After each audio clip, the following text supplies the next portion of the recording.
Hi, welcome to Paranormal Kativity. In the forest near Harper's Crossroads in Bear Creek, North Carolina, there is an area of land full of urban legend and mystery, and it is called the Devils Tramping Ground. Now, this section of the woods has a clearing, and this clearing is about 40 feet across, and nothing will grow in this area. Like, not even weeds or grass, nothing. It's just blank land, and it's been that way for hundreds of years. As far back as we can trace it, we know that the Native Americans who lived in that area had a reason, according to their belief system, as to why this area had no vegetation. According to them, there was an Indian chief who died in battle on this site. The Great Spirit wanted to keep this land completely empty of any vegetation as a way to honor this chief and his passing, and as a reminder of his death. Now, once English settlers came into the area, they started putting their own spin on things. So according to them, they felt like this was an area where the plains were close between here and basically hell. So according to them, the devil would come through the earth at this site and tramp in a circle over and over in the woods, plotting ways to bring evil into the world. Now, the most likely origin as to why this area has no vegetation would probably be something along the lines of it going back to hunters. Some people think that maybe there was like a salt lick left on this site, or that people, whenever they did hunt, would pack their meat in salt at this site, because the site does, in its soil, have a higher concentrated amount of sodium, which is salt.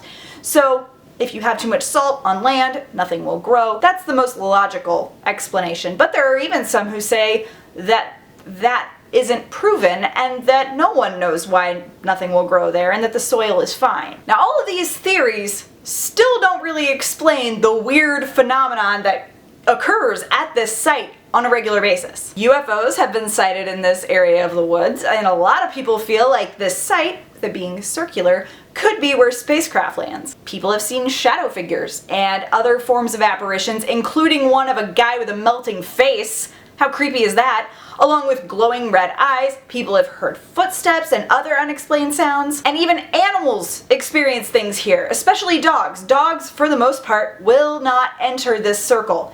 They'll stand there with their tail between their legs and be scared and just refuse to go. The biggest rumor attributed to this site would be one that people can test on a regular basis if you go there. The story goes that if you leave something within that circle by dusk, by the time dawn hits, your item will be moved out of the circle, and sometimes hundreds of feet out of the circle. There are even rumors that people have camped in the circle and woke up still in their tent, but when they unzip their tent's not in the circle. It's outside of it. While this site has conjured up a lot of different urban legends and stories and myths, it definitely has inspired other forms of creativity. There are people who've written stories about it, but the biggest way that it has inspired people is it has drawn people to go there and try and scare themselves, and usually that includes going there and hanging out and loitering and eventually littering and just leaving a bunch of stuff there whenever they leave.